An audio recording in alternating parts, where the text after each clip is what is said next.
This program is being presented to you by the Heraeus International Winter School on Gravity and Light.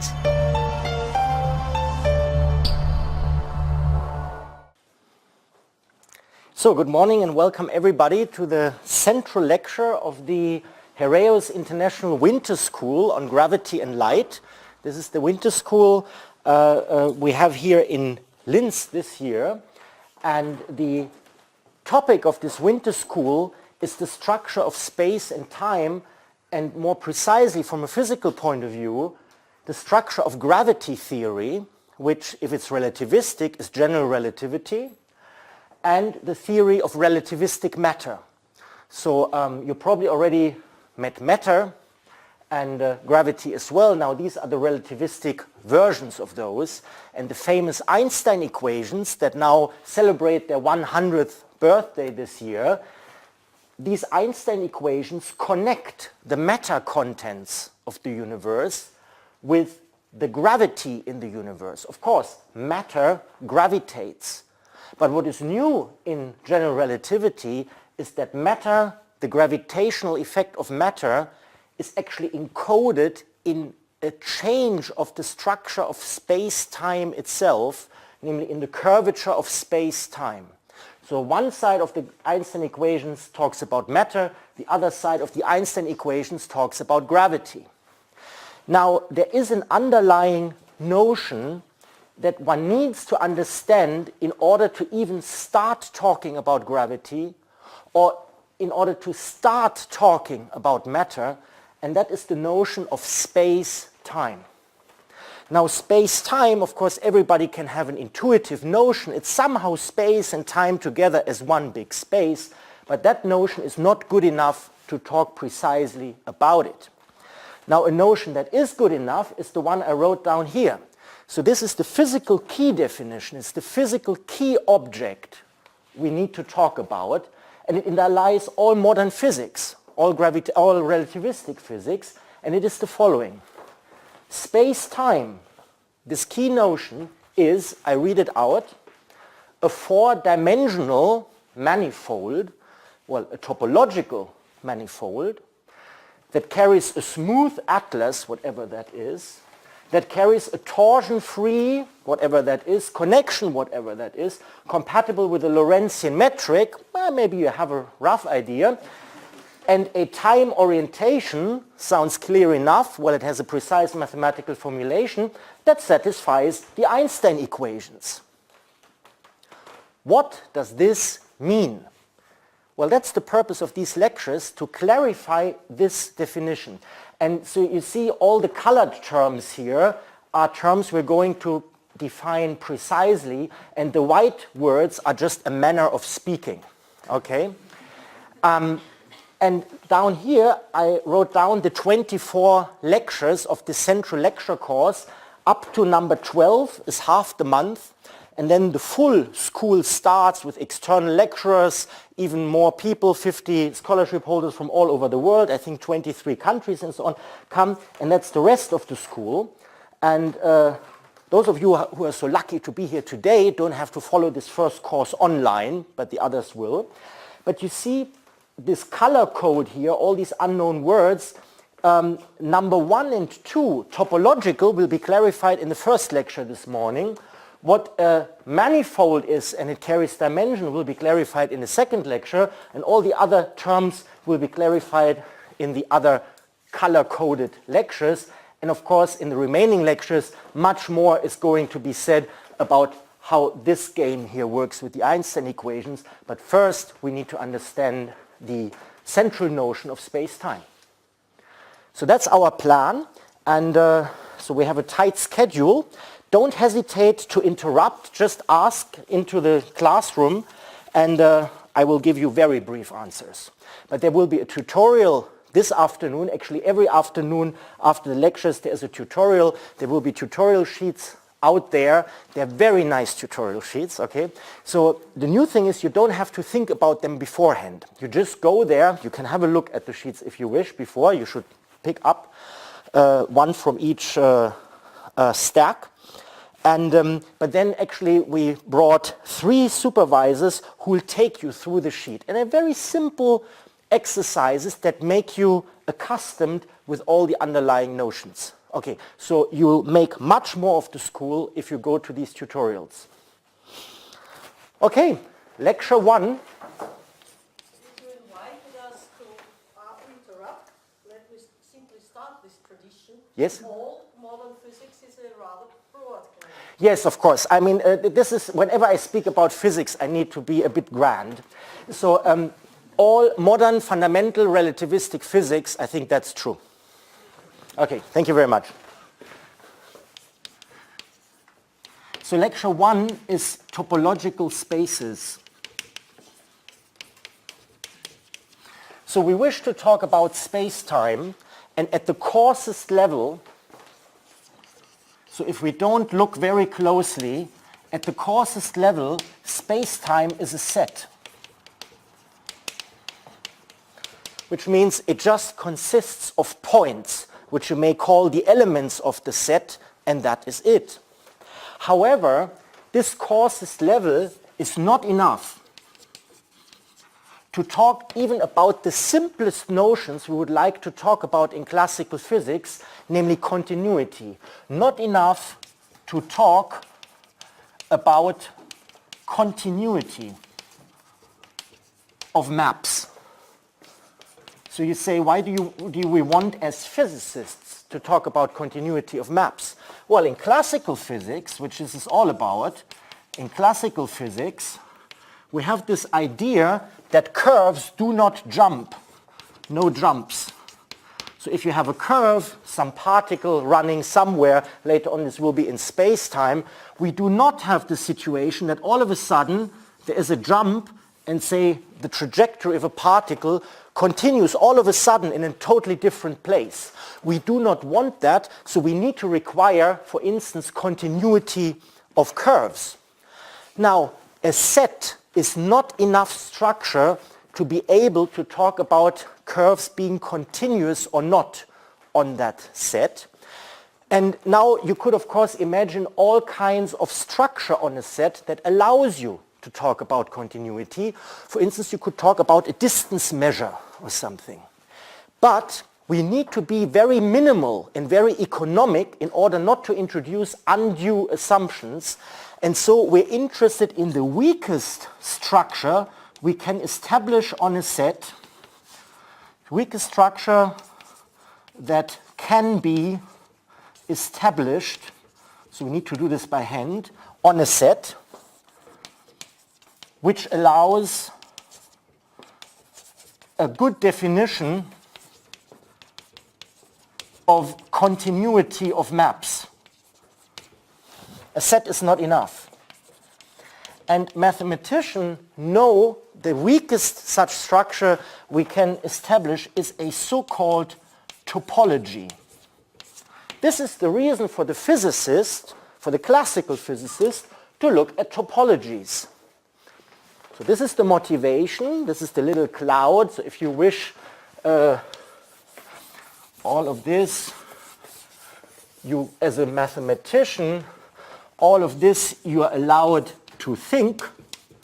You're thinking this, okay, this is your motivation, but now we are precise. Definition. Let M be a set. A topology, curly O, the O will be clarified later, it stands for open. A topology with the name O is a subset of what? Of the set M? No. O is a subset of this monster P of M, and this monster P of M is a very simple thing. It's called the so-called power set.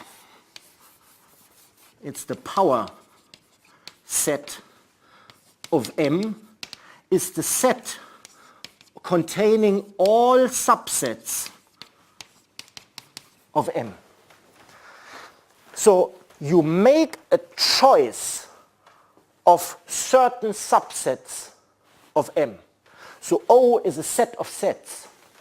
A topology is a subset satisfying, not any such subset, satisfying 3 axioms. And these you always need to check. The first axiom is very simple.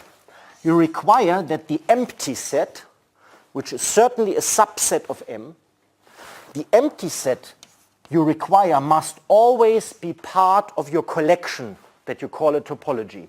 If the empty set is not in there, the O does not qualify it as a so-called topology for M. There's another set that always must be chosen to belong, namely M is clearly a subset of M, an improper subset. It also needs to be in the topology.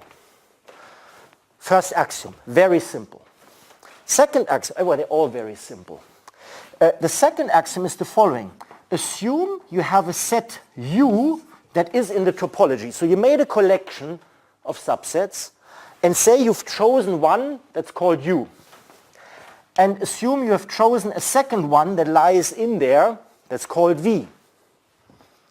Then for any such U in V, it must be true already. You need to check whether their intersection also has been chosen to belong to the topology. If that is not the case, the O already disqualified as a topology for the set M. It's very abstract at the moment, but it's also very simple. So the more abstract, the simpler it gets. We'll have many examples. Okay? The third axiom looks deceptively similar to this one, but not with an intersection, but with a union. But I say deceptively similar because it's somewhat different. It says assume you have sets U alpha that are in O, but not just U1 and U2, which I call U and V, but this alpha can come from an arbitrary index set. So here, if you wish, I chose the index set 1 and 2. I have 2 sets. But this index set could be the real line. It could be more than countably many elements. So this can be a huge collection of elements in this O. However, whatever amount of subsets in O you look at, the union, the big union over all of the ones you already have in O, this big union, these brackets are not necessary, they make the thing clearer, this big union also needs to be in O. If that is not the case, then the whole thing is not called a topology. That's it. This is the key definition of topology. And of course the question is, what is this all about? And the other question is, can we have an example?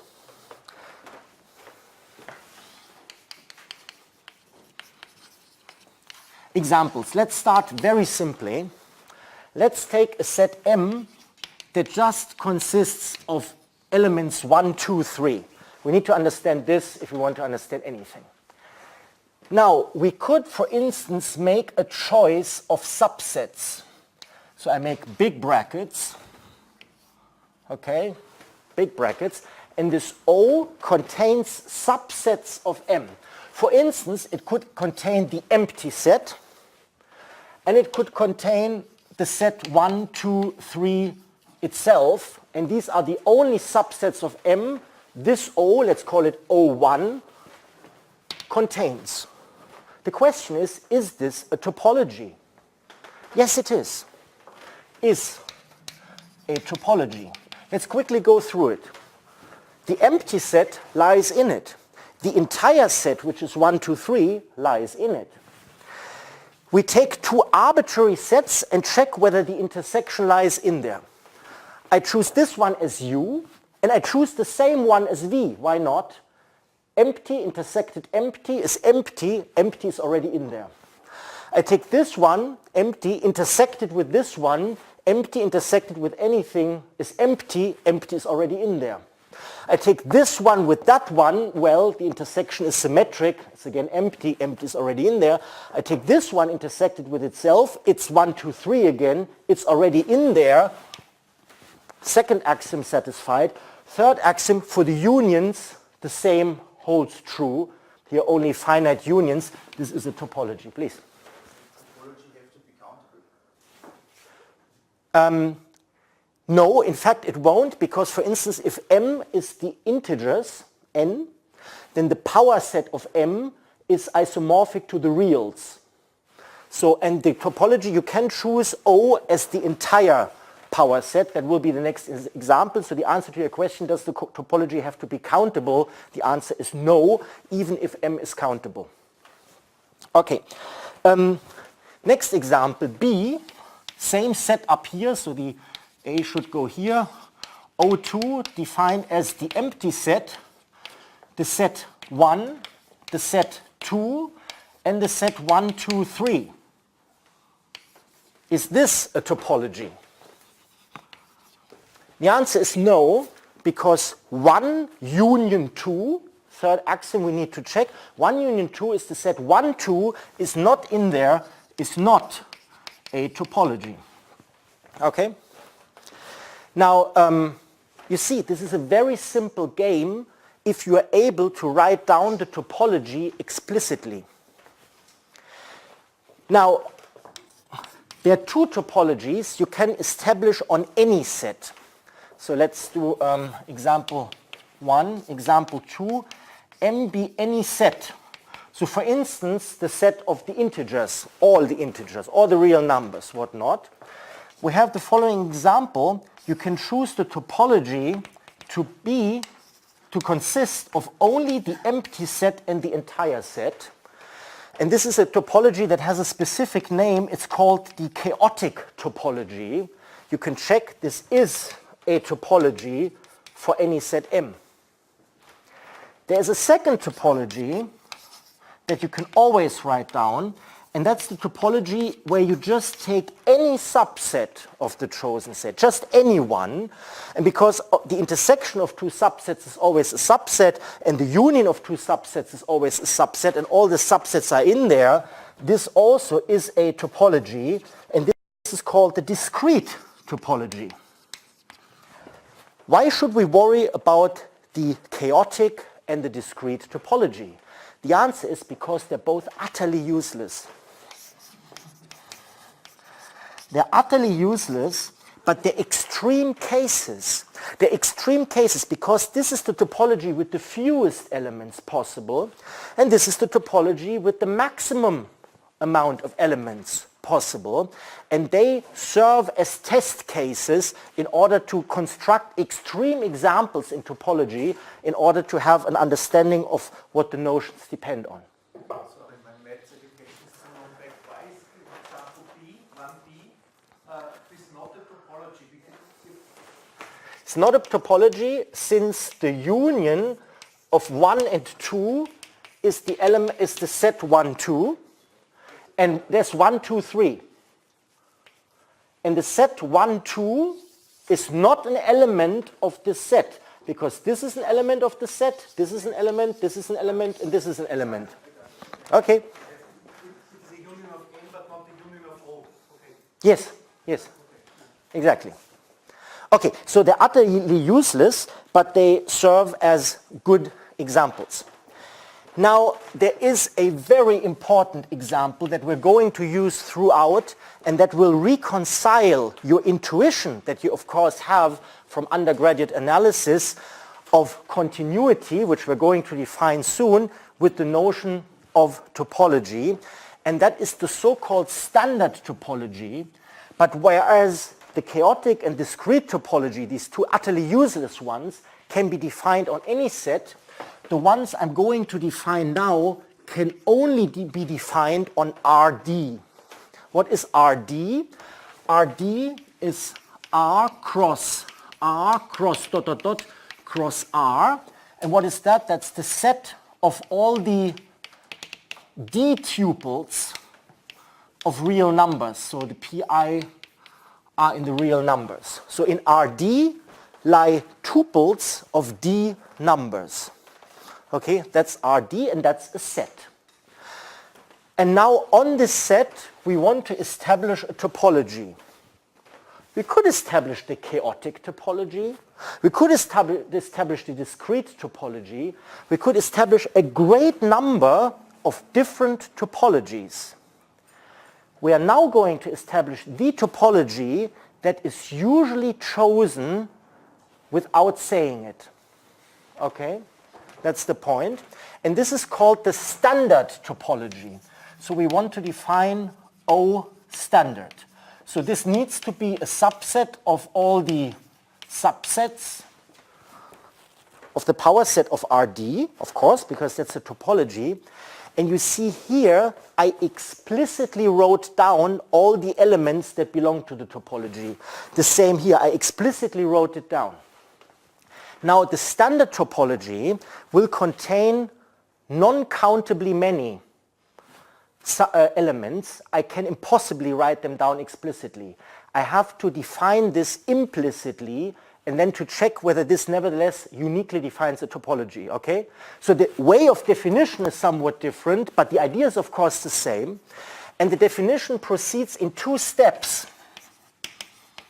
The first step is you define the so-called softballs. What is a softball? A softball is a set B R sub R of a point P. So the point P is supposed to be in Rd, and R is supposed to be an element of the positive reals. Well, this is going to be the radius of the ball, and this is going to be the center of the ball, if you like to think about it like this. But in fact, it's just a set, namely it's all the Q1, QD, no, it's a D tuple, it's an element of Rd, for which it is true, now it comes, that if you take the ith member of this point in Rd, you subtract from it the ith member of the central point. So if this is the point P in Rd, then it has components P1 to Pd, okay? You square the differences, you go from I equals 1 to D, and you require that the whole thing is less than R squared. And of course you see, oh, what you're writing down here is just the Euclidean norm, is what you say. But I didn't speak of a norm, and I don't need to speak of a norm, and this is actually just defined on tuples. I do not need a vector space structure on Rd to write this down. To write down a norm, you do. Anyway, this is the softball, and there's of course a softball for any R and any P. So that's step number alpha. Now step number beta is the following. We declare that a set U be in the topology that we call the standard topology. By definition, if and only if, so that's the definition, the implicit definition, if the following is true. If for every point P of the set in question, there exists an R in R plus, such that the softball BR of P lies entirely in the set U. This is the definition, and of course you can just think of this in a very simple way.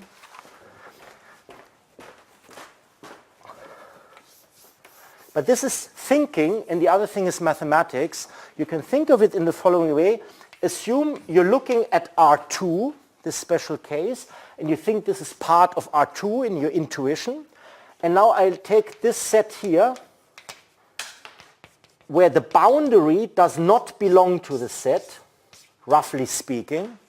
And now the question, is it true that this set U, is it an element of the standard topology? Well, yes it is, because whatever point in U you pick, you find a intuition radius small enough such that the softball, because there is not an equal sign, right, whose softball lies entirely in there, and that's true for every point. Whereas if you had taken only some part of the boundary here to still belong to the set, you could have chosen a point on there, right? For any point it must be true. But then however small but positive you choose the radius, you would always have a problem here because the ball wouldn't lie fully in it. So this new set U is not an element of the topology, whereas before the set was. And now it's a simple exercise, but for reasons of time I'm not going to give it. It's a simple exercise you might think about why it is true that the thus implicitly defined topology satisfies these three axioms. Okay? Maybe you want to think about this tonight. Okay? It's a very simple, it's a few line proof. Can I have the blackboard clean, please? It's a few lines proof, but we'll leave it out. But of course, these pictures you saw before, and you would have probably said this is an open set, and this is a non-open set, and so on. And this is precisely the reason for defining this special topology this way, to do on RD what you always knew. But it doesn't mean that there wouldn't be opportunities to maybe equip RD with a different topology if you have other than the standard purposes in mind. And later on, what we are of course going to do, we're going to think of M, the set, as the points of space-time.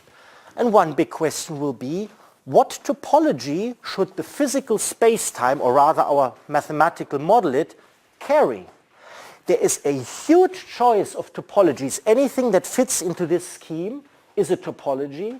Anything that fits into this scheme, as we will define now, suffices to define continuity of maps. Remember, we defined topologies in order to be able to define continuity of maps. Okay. So this will be the next step, but before I go there, please do not be deterred if this is abstract at first sight. I don't know about your background. If you're a mathematician, you'll say, well, this is just how things go. If you're a physicist, you sometimes have to think about in what places you usually implicitly make these assumptions. And one of the tasks in order to understand space-time is to make the implicit assumptions explicit. In fact, when Einstein wrote down general relativity, he didn't understand many of the implicit assumptions, and it took him many, many years to overcome intuitive notions, some might say obvious notions, that nevertheless do not apply. So making things explicit allows you to really understand the concepts. And you need to trust me that none of the mathematical notions I introduce is not necessary in order to understand the physics. So really every single bit later on when we proceeded further in the course, I will be able to point at the notions and say, this is the physical effect of this and that choice. Okay?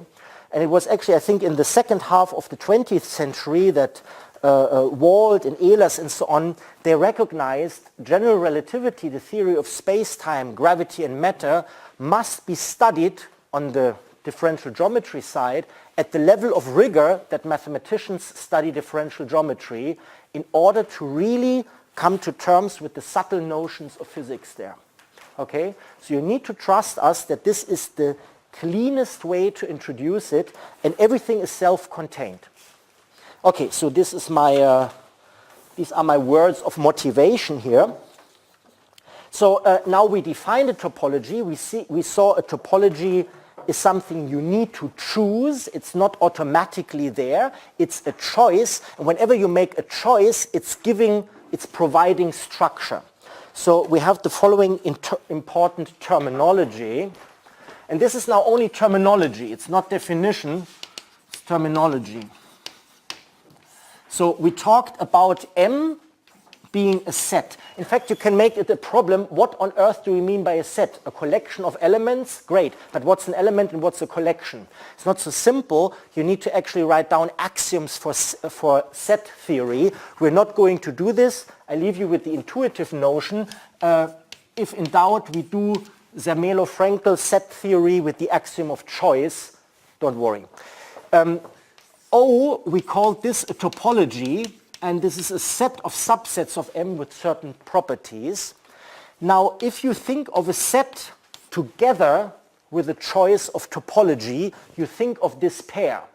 I think them together, and then this pair is called a topological space. It's more than a set. It's a set with additional information.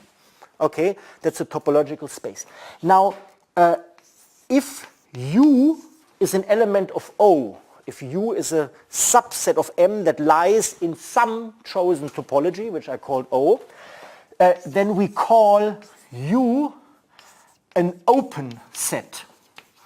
This is just topology, terminology, topology 2.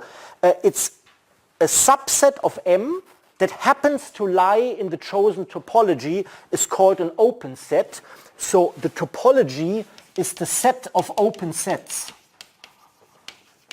But it's not like you would know what open is and then you have the topology. It's rather that open is defined by having chosen a topology.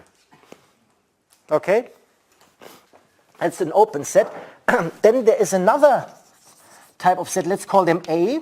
Well, it's just a set. Call a set A, which is a subset of M, which is a subset of M. Call this set A closed. Call it a closed set. When do we call it a closed set? We call it a closed set by definition if the complement of A, so if you take out A from the total space, if the complement lies in the topology.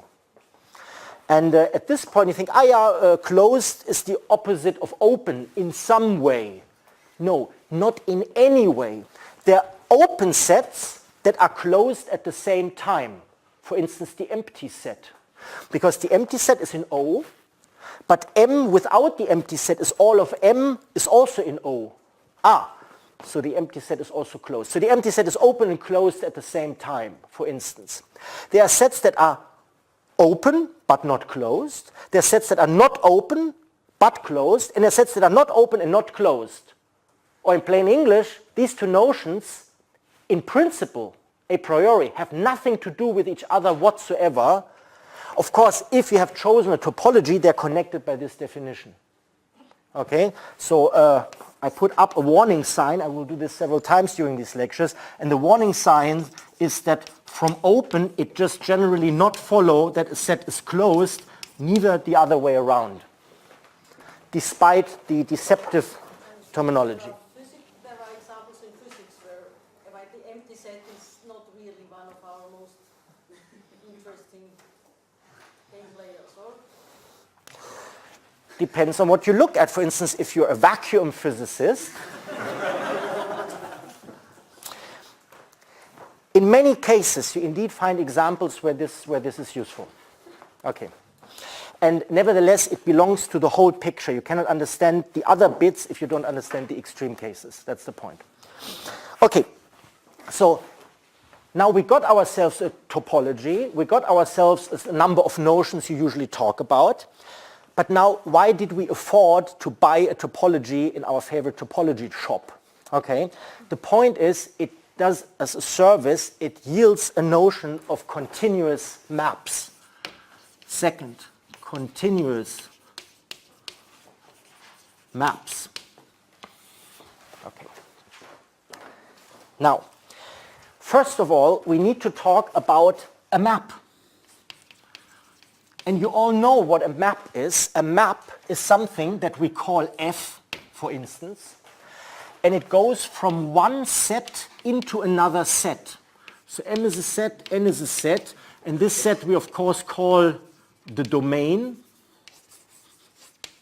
And this set we call the target set. And a map is of course nothing but if I picture the set M by the collection of its elements, and I picture the set N by the collection of its elements, then a map, you know it, takes every point from the domain to some point over there. For instance, these 2 points can be taken to the same point, not a problem. So it's all the map F. This point can be taken here. That point can be taken there. But there is no need that every point is hit. For instance, this point is not hit. Okay? And this point here is being hit twice. We have notions for that. If such diamond points exist, we say the map F is not surjective, because there are certain not surjective, because certain points in the target are not hit. If there exist points like the flower point, then we say the map is not injective, because some points in the target set are hit more than once. You know these notions: injective maps, surjective maps, and maps. And a map is only defined between two sets. You need no further structure on the set in order to say what a map is, right? And not in order to say what injective or surjective is. If it is injective and surjective, it's called, of course, called bijective and so on. However, I give you this map and I ask you a simple question: is this map continuous? Does it make jumps? Now, you may have an intuition of whether it does or not, and the answer is it depends. On what does it depend on whether this map is continuous? Well, in fact, so the answer to the question of whether a map F from M to N is continuous depends, and it does so by definition, so not by some divine intervention, but because we're going to define continuity like this, depends by definition on what topologies are chosen, what topologies, I think better English is which topologies are chosen on the domain M and the target space N. So in order to decide continuity of a map, you need to decide on some topology here, and you say that's the one I want here, and on a topology there, and only then can we write down a meaningful, useful definition of continuity. So this is again all the motivation around it. Let me be precise. Let M be a topological space with a topology which gets the name OM. So remember, it's the topology we established or we chose on M. And let the set N be equipped with a, of course, maybe totally different topology, because if this is a different set than this one, it can never be the same topology, right? Let these two be topological spaces. So they are sets on each of which you gave more structure. Then a map F that takes you from one set into the other, and maybe for future reference, you know, this is the name of the map, this is the set it starts from, this is the set it goes to.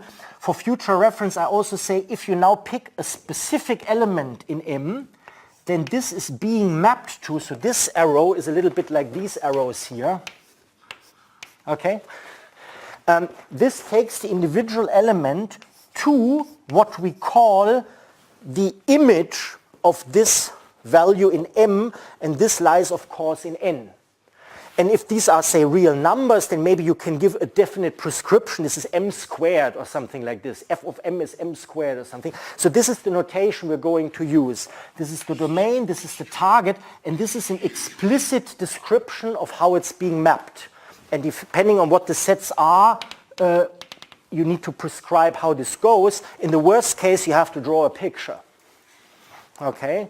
Whatever it takes, you do this. Okay, so but this is actually true however it is described. We always assume, if I say a map, I assume there is some definite prescription given. Okay? some definite prescription is given, then a map f from M to N is called continuous.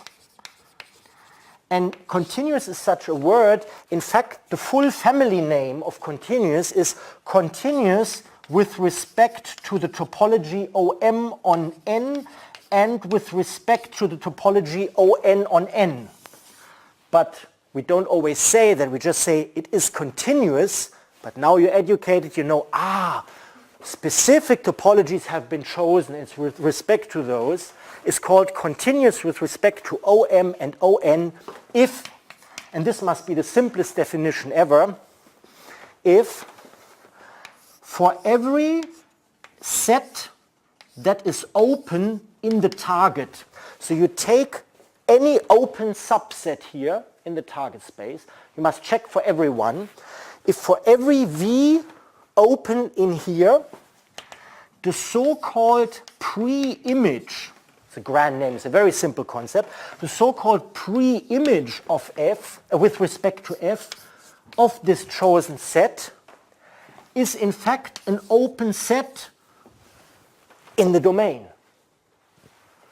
Okay? Of course, what you need to remember is the definition of pre-image. So you have a map from M to N. Now we take a subset V in N.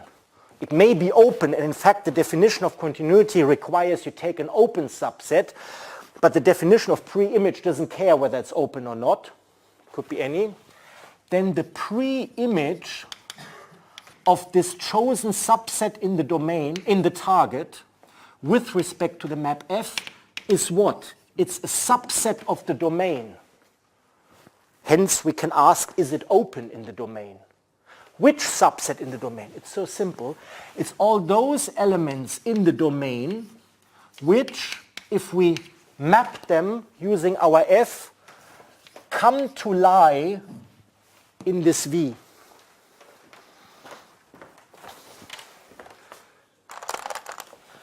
This is very simple. Look at this image again. What is the, another color, what if I choose these two here as the subset V in the target, these two elements as the subset V in the target, what's the pre-image of this subset with respect to F? Well, you follow the arrows backwards. This one lies in the pre-image and this one lies in the pre-image. This one doesn't because it doesn't come to lie in V. So these two are the pre-image with respect to F of the chosen set V. So you say, well, it's kind of the inverse. Yeah, careful. Because look at the flower set. I could take another set V twiddle and with only this element, the flower point. What's the pre-image of the V twiddle set with respect to F? Well, you follow all the arrows backwards. It's this set. This is the pre-image of V twiddle with respect to F, because each of those, F of each of those comes to lie in V. And now you see, even if the map is not invertible, or where the map is not invertible, the pre-image has a notion, but the pre-image of the single one would be the single one, the pre-image of the single one would be this single one. That's, of course, a sign of an invertible part of a map, but here it isn't, but still the pre-image is the whole subset in the domain. So you check, is every open set here, that depends on the chosen topology, is the pre-image of every open set open in here, depends on that topology. It's a very simple concept and it's extremely powerful. And that's it, that's continuity. No epsilons, no deltas, very simple, very simple. Yes? If the image is, say, the routed guy? The diamond guy. So you say if V is the diamond guy, well, that's very simple. What is it? What's the pre-image? Pre-image is the empty set. Very good. So the pre-image of V twiddle twiddle, so that's the set with only the diamond element, this is the empty set. and the empty set is open. So if this one happened to be an open set, all constitute an open set all by itself, at least under this map, this wouldn't destroy continuity. This one wouldn't. Okay? Very important. And therefore you see how important it is to have the empty set in the topology, because otherwise if you make this definition, only surjective maps could be continuous, which is of course nonsense. Yes? In this picture, where do you see the topology? Here you don't. That's the point. So as I said, the pre-image is defined at the map level. The map level only defines to the set structure level. This can all be written. And of course, if I want to define continuity in terms of topologies, I can only put conditions here. This is defined on the set level, but then here you choose one in the topology in the target, and you check whether it's in the topology in the domain. For this definition, you need the topologies. For the definition of the pre-images, you don't. And in fact, I still cannot say, even if I understand all the pre-images of all the subsets, I still cannot say whether this specific map is continuous unless I decided for a certain topology here and there. And that's given here. So let's make an example. Yes? One more question. Can I have a map that makes a jump in the topology? So if I have a set n and n, topology 1 and 2, can I have a map that makes a connection between those two if I choose? Yes. In fact, the continuous maps, as it says, if the map was, let's say the map was bijective, it was a one-to-one map, then the pre-image could of course be written as F inverse of the set V, and then if you have maps that are continuous in both directions, then not only the pre-images of open sets are open, but also the images of open sets are open, because the inverse pulls it back. The pre-image of the inverse is the image of the map.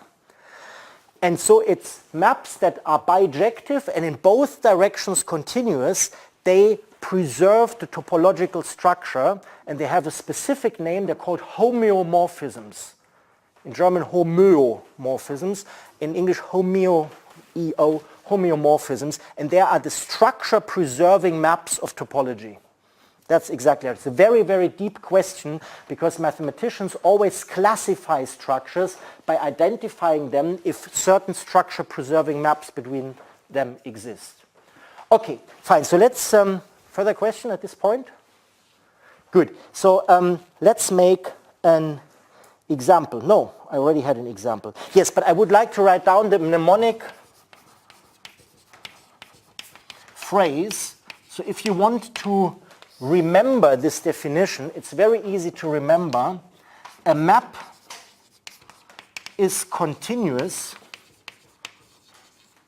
if and only if, well, it's the if of a definition, so exactly if, is continuous if the pre-images of, in brackets all, of course we mean, open sets are open sets.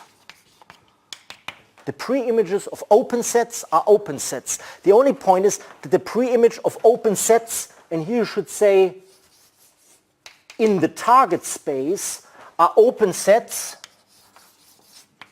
in the domain, because the pre-image lies in the domain, and the pre-image of a map of a subset needs to be a subset in the target, because otherwise you can't take the pre-image. So this short formula, pre-images of open sets are open sets. These open sets refer to a topology on the target, whereas these, of course, must refer to a topology on the domain, as is written down precisely here. Okay, so that is, yes, yes. Do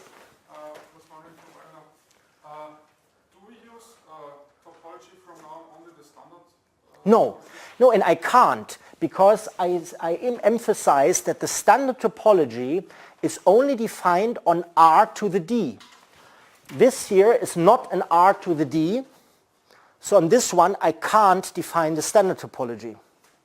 It's a very important thing. So, and the standard topology, it has this deceptive name, standard topology, as if there was anything mathematically special about it. There's nothing special about the standard topology other than that you like it because it was the first topology you implicitly met in the beginning of your studies. Okay? But that's not a good reason for space-time to carry it. Right? So this is a very important point. It's called standard, and that makes you, I mean, this is somehow to make you happy, and other people do the same trick. But it means nothing, and it can only be established on some RD, whereas on an arbitrary set it can't even be talked about. Okay? Very important point. So we take it always very general unless we say which one we chose. Okay. So,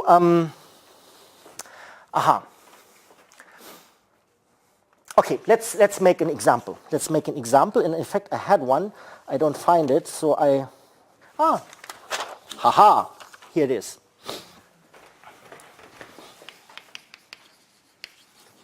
Example. So let's say M is the set 1, 2, 3. We had it before.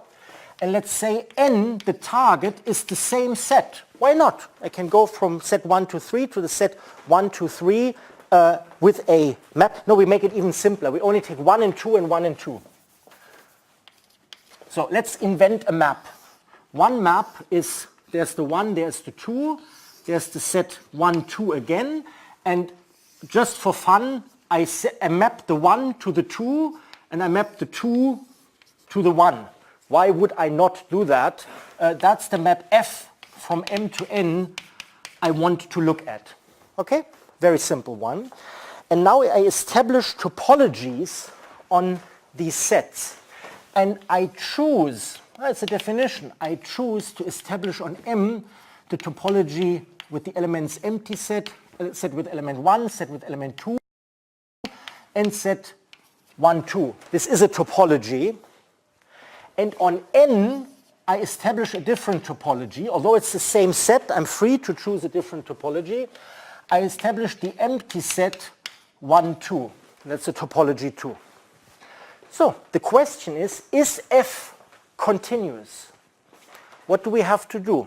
To check whether F continuous, again, not all by itself, but with respect to the chosen topologies, whether F is continuous, we need to check what is the pre-image with respect to F of just every open subset. This is this all, for just every open subset in the target, we need to check whether the pre-image is an open subset in the domain. What are the open subsets of the target? Well, I can completely enumerate that. I need to study these two pre-images because these are the only open sets in the target. What is the pre-image of the empty set? What are all the elements in here that come to lie nowhere? None, because it's a map. Everything is mapped by the definition of map. What is the pre-image of the set 1, 2 with respect to F? Well, set 1, 2 is the entire set. The pre-image is the entire set. So this is all of M, correct? But all of M by the axioms of a topology lies in OM. And the empty set also lies in OM. So in fact we checked, thus, F is continuous. This map is continuous. Now you will be very surprised because this was only part A of it. Now I do part B and I do the following thing.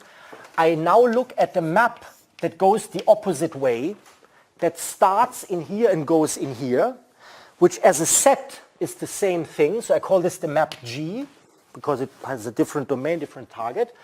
And again, N is 1, 2, M is 1, 2, and the G map be defined by this. So you say, it's the same map, has exactly the same prescription, yes? The explanation that you gave for the pre-image of the empty set is in the topology on M, but this is due to F being a map. Okay, so M is we're talking about this equal sign is in question, or? No, it's the argument that you gave verbally. But, okay, so the point is the pre-image of the empty set with respect to F is, let's see whether I was right, is the set of all M in M for which F of M lies in the empty set. Now, if F is a map, then every element of M is mapped to some element of the target. So it's an element of the target, but not of the empty set, because if F of M was in the empty set, then this M wouldn't have an image. But because F is a map, every element here must have an image. If the map would, the notion of a map would allow for this little Christmas tree point here to not be mapped. If this was still a map, if only these guys are mapped, but this one isn't, then the image of this under F would be nothing because there is no image. Yes, but then M would still not be in the pre-image. I'm just saying this is the argument to show the second. Okay, no M in M satisfies this. So you take all the M in M that satisfy this condition. But any M in M is mapped to a non-empty, to something in N. Hence, none of these satisfies this condition. So no condition, so that means it's the empty set. I think it's clear. Ultimately, it's the definition of map. Maybe we can discuss later if you're not satisfied. I think that's true. Okay, so now we go the opposite direction. I again give this prescription. You say, oh, it's the map F. Because, well, M actually is N. And okay, you're right. It's actually the map F. But not if I keep with it that the M is equipped with one topology and the N is equipped with another topology, because I now have this other topology on the domain and the other topology on the target. I could have also said I swapped the topologies. But you can also think of this G as the inverse of F, the inverse map, because that is what it is, right? Exchanges 1, 2, and it exchanges it back. You say, well, if the map is continuous, a bijective map, the inverse will be continuous too. Well, check for every open set in here, check whether the pre-image is open. So we start pre-image with respect to F inverse of 1. So I take an open set in the target.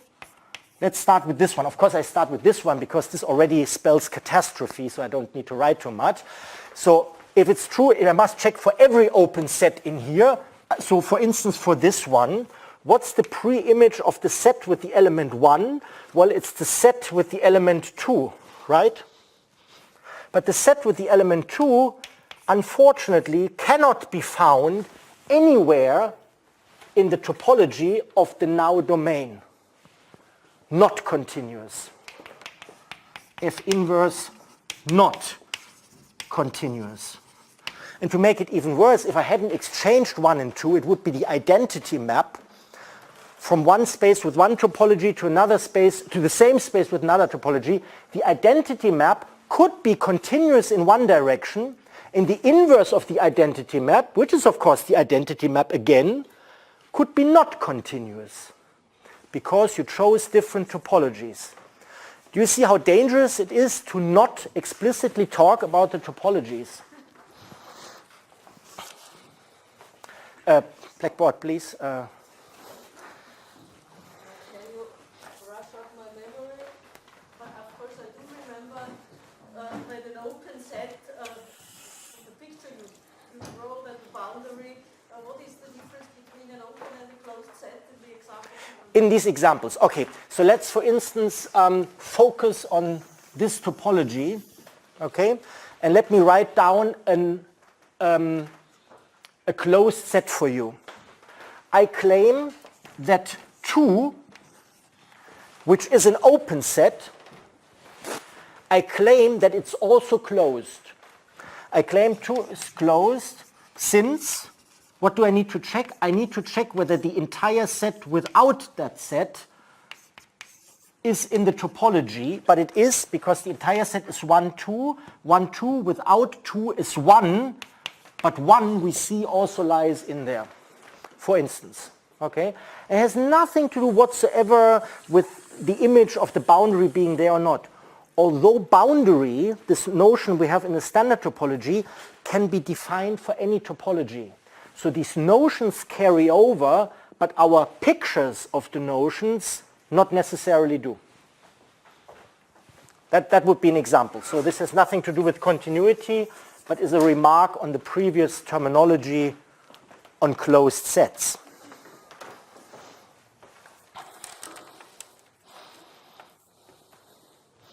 Okay. So we introduced our little notion of continuity for general maps between any two topological spaces. Now in the beginning I drew this curve in a set that makes a jump all of a sudden. What does it mean? Is it not continuous? Well, a curve would be something that goes from the real line, which is the curve parameter if you wish, into some other set. But you need to equip the real line, the parameter space where the curve takes its parameters, with a topology, and you need to equip the space in which the curve runs also with a topology in order to start talking about the curve making jumps or not, where making jumps I translate as is continuous or not. And in the whole lectures, whenever we have the real numbers or the real numbers cross the real numbers cross to r to the d, if nothing else is said, I will always implicitly assume that we established the standard topology. The standard topology on the line, the real line, the standard topology on the real plane. So if nothing is said, then R or RD carries the standard topology, so I don't need to write so much. Okay? But the other spaces we will have in space-time will not be RD or R4 or something. Space-time will be a topological space all by itself.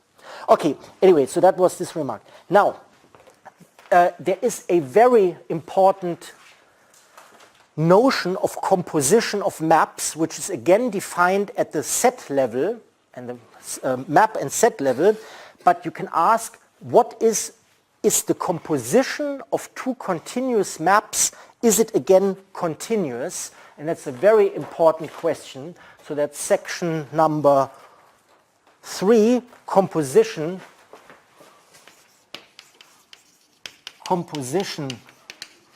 of continuous maps. So the situation is very simple. You have a map F that goes from M to N, and sometimes I write the F on the arrow. That means the same as before. It takes you from the domain to the target. And imagine there is another map G that takes you from the target to yet another target.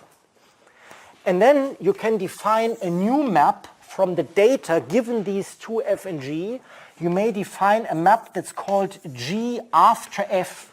Well, first F, then G. So G after F, which is a map, as it's indicated here, from M to P. And now I can tell you how the composition is made. An element in M is being mapped to, well, that's the name of the game, G after F of M. But this now has a definition, and the definition is you first apply F, and then you apply G. Of course, the composition of maps. If you can write it down so simply, why do you introduce this notation? Well, this is the map, and this is already the image of a point under the map. So I want to be able to talk about the map itself. That's why I call this G after F. And we have a key theorem, very simple to prove. Maybe we'll do this. Key theorem, it says if F is continuous and G is continuous, then it follows that G after F is also continuous. Let's prove this, just for fun. What do we need to check? We need to check whether G after F is continuous, and we may assume this. So G after F continuous, we need to check, let V be any open set in the topology on P. I've of course chosen topologies OM, ON, OP. if V is any open set in here, I study the pre-image of G after F of this subset. What is the pre-image? Well, by definition, it's all those M in the domain of the map such that G after F of the M comes to lie in the chosen open set. But what is this? This is all the M in M for which F of M lies in the pre-image of G with respect to G of this V. Okay? But that is, of course, nothing but the pre-image with respect to F of the pre-image with respect to G of V. But G is continuous and V is an open set in the target of G as well. So this must be an element, by this continuity, must be an element in ON. But F is continuous, so, and this is an open set here in the target, so it must be an open set in the domain of F. But this is what we wanted to show. For any open set here, the pre-image with respect to this map is open here, which we just did, so the theorem is proven. Do this with epsilons and deltas in RD, okay? But this is always true. We only use the definition of continuity and the topological space. Okay? Very important thing. Last thing for today, 6 minutes. Inheriting a topology.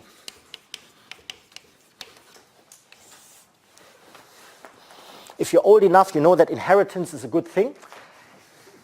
And it's also good if you have some topological space, you have a topology somewhere, or you have 1 or 2 or 3 topological spaces, construct a new one from what you already got. And there are many ways to inherit topologies from sets, and every way to inherit a topology in a certain situation has a certain advantage. One we need, so I should say many useful ways to inherit a topology from some given topological space, or depending on the construction spaces, maybe you have 3 parents. Important for us, particularly important for us, for space-time physics, so that the physicists keep motivated, space-time physics, is the following. Assume you have a set M on which you are happy enough to already be given a topology. You already have a topological space. And now you consider a subset S of a topological space. Not an open subset, any subset. Could be any subset. Question, can you make S itself into a topology? Question, can one construct on S or for S a topology from the topology OM on M? Of course, I can always invent a topology on S, but maybe I want a special topology that in some way I get from M, and I'll tell you in a second why this is interesting. And the answer is yes. And an important way to do so is the so-called subset topology. You define a topology on S. This is now not OS, but O/S, so the restriction to S if you want. But this now needs to be a subset of the power set of S. It's supposed to be a topology on S. Define this OS as follows explicitly. You say it's all the sets that have the shape U intersected S. So any element in the topology must be writable as U intersection S, where U is any set in the given topology you already have. That's the definition, and there is a claim. Well, you can call this a topology, and it's actually called the subset topology. subset topology in brackets inherited from topology on the superset. Well, M is the superset. M is the superset of S. But the claim is it really is a topology. I don't only call it topology, it is a topology. Let's very quickly check that. We need to check, is the empty set as a subset of S, is it in there? Well, of course it is, because I can write the empty set as the empty set as a subset of M intersected S. This is clearly true. But because this here is in OM, it follows that the empty set is in OS as it is defined. What about the whole set S? The whole set S needs to be in the topology of S. I write the whole set of S, I write it as M intersected S. Well, M intersected S is clearly S because S is a subset, but M is in OM, so the set S is of the form some open set in M intersected S, so therefore the whole set S is in the topology. Second axiom, let's take a U in S and a V in S. Now it's getting confusing. I should call this A in S and B in S. I need to check whether the intersection is in S. Well, if A is in S, then it means there exists an A twiddle in OM and a B twiddle in OM such that A is A twiddle intersected S and B is B twiddle intersected S, because I say all open sets in S, they should be in OS, right, must have this form. But if this is true, I can study the intersection A intersected B is A twiddle intersected S brackets intersected B twiddle intersected S bracket. But of course, the bracket is intersection is associative, so an S intersected S is S and so on. So I get A twiddle intersected B twiddle intersected S. But A twiddle B twiddle lie in OM, but that's the topology, so they lie in here. So again, the intersection of A and B is of this form, so the whole thing here lies in O sub S, and for the union it's the same thing.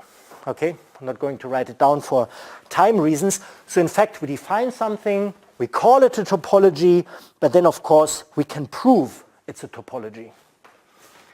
Final word, use of this specific way to inherit a topology from a superset. Well, the idea is the following. Very often, it's very easy for you to judge whether a certain map from M to N, where you know the topology on here and you know the topology on here, is continuous. Let's assume, because of the specific topologies chosen, I'll give you an example in a second, let's assume it's very easy to decide whether this is continuous. Continuous. Say that's easy. For some reason, we know. Now, you want to know something different. You want to know if you only consider a subset of the original domain, and you consider the map from the subset into N, which you usually call the restriction of F only to the subset. You want to do this very often. For example, from R2 to R, you write down some prescription how this maps. Then you know every point of R2, how it goes to the real line somehow. For instance, a temperature distribution, where these are the isotherms, right? This is a temperature distribution, such a map, right? Now imagine for some reason you're not interested in the temperature on this hot plate, but on this hot plate you have a little wire that goes like this, and for some reason you have a mouse that you mounted onto the wire with some little wheels, okay? And the mouse is only interested, so if this is the subset S of R2, the mouse is of course only interested in the temperature where it can pass. It's a very natural situation, and it's very natural to decide the continuity of such a map. You use your undergraduate analysis notion. But if this is a complicated wire, this map here, T sub S, well, that's quite a beast. It can look very complicated because this here is given in a complicated way. Now, assume this is continuous with respect to the standard topology on here and here. Okay? Then, if you decide to equip S with just some topology you come up with, then you cannot conclude that if this is continuous, then this will be continuous too, because it depends on the topology you choose on the subset S. But if you decide to choose on S the topology you have on here by inheriting it to here, so constructing from this topology this specific one I wrote down here, then you're guaranteed, then it follows that the restriction of the map, which then goes from S to N, is again continuous. Okay? There you see, it's a very natural thing to consider this particular one. This can also be proven in a few lines. Again, we're already 3 minutes over time. I'm not going to do this. So the wrap up is, we took a set, we established a topology in order to talk about continuity. If you leave the room, I hope there are the problem sheets. Not yet. Okay, after the coffee break, there are 2 tables, and there are a number of problem sheets. From each stack, you take a sheet, and those are the problem sheets for the first lecture this morning and for the second lecture. And these problem sheets, you just come to the tutorial this afternoon. Where are they? In the bank building lower floor. Okay, you come there, we divide you into groups, you sit there and you go through a worksheet under the competent advice of our tutors, and you practice these notions. Please come, it will really make everything very clear, and you're fully prepared for the next round of lectures on Wednesday. So we have now half an hour coffee break, is that correct? And then at 1:45, we start again. Next lecture, topological manifolds. Thank you.